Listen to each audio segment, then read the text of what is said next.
Hi welcome to Seethu vlogs.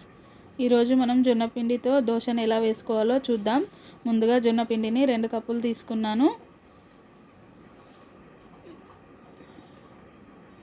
ఇందులో వాటర్ని add చేసుకొని ఉండలు లేకుండా బాగా కలుపుకోవాలి. మనం దోశ బ్యాటర్ ఎలా చేసుకుంటామో అలా కలుపుకోవాలి.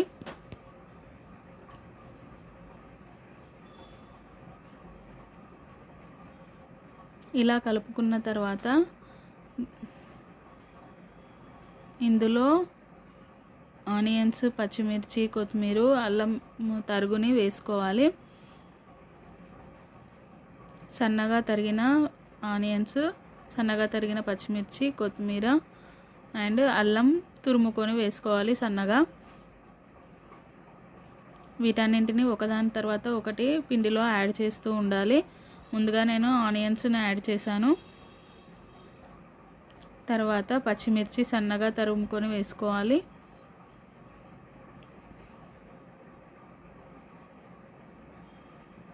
తర్వాత కొత్తిమీరని యాడ్ చేశాను.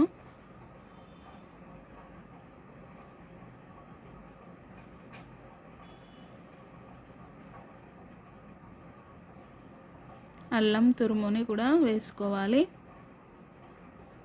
వీటన్నింటినీ ఒకసారి మొత్తం కలిసేలాగా కలుపుకోవాలి.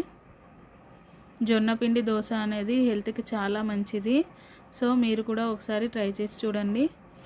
ఇందులో సాల్ట్ని యాడ్ చేయాలి. 1 స్పూన్ జీలకర్రని కూడా యాడ్ చేసుకోవాలి. దీని అంతటిని మొత్తం మిక్స్ చేసి ఒక 15-20 మినిట్స్ వరకు మూత పెట్టి పక్కన పెట్టుకోవాలి.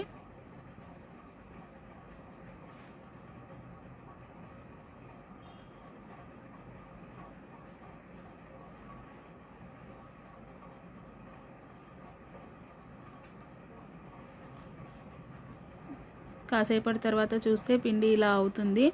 దీన్ని మరొకసారి కలుపుకోవాలి.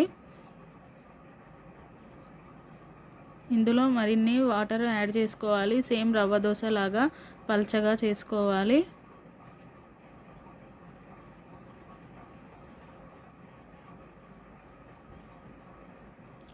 ప్రతి దోశకి పిండిని కలుపుతూ ఉండాలి.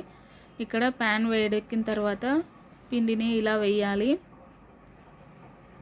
ఇది పల్చగా ఉంటుంది కాబట్టి రౌండ్ షేప్గా అనేది ఏం రాదు. ఇలా వస్తే అలా వేసుకోవాలి. ఇలా దోశ వేసిన తర్వాత దీనిపైన ఆయిల్ని వేయాలి చుక్కలు చుక్కలుగా.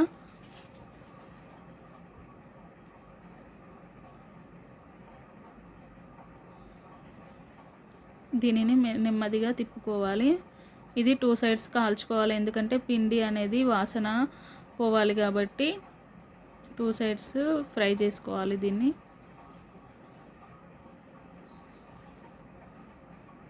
ఇంతే, జొన్నపిండి దోశ రెడీ. మీకు గనక ఈ వీడియో నచ్చినట్లయితే మా వీడియోని లైక్ చేయండి, షేర్ చేయండి, సబ్స్క్రైబ్ చేసుకోండి. నేను ఇక్కడ ఈ దోశని అల్లం చట్నీతో సర్వ్ చేసుకున్నాను. మీ దగ్గర ఏ చట్నీ ఉంటే దానితో తినచ్చు. చాలా టేస్టీగా క్రిస్పీగా ఉంటుంది.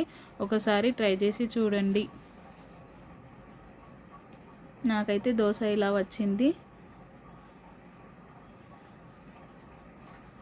Thank you for watching. Keep watching this video. Thank you.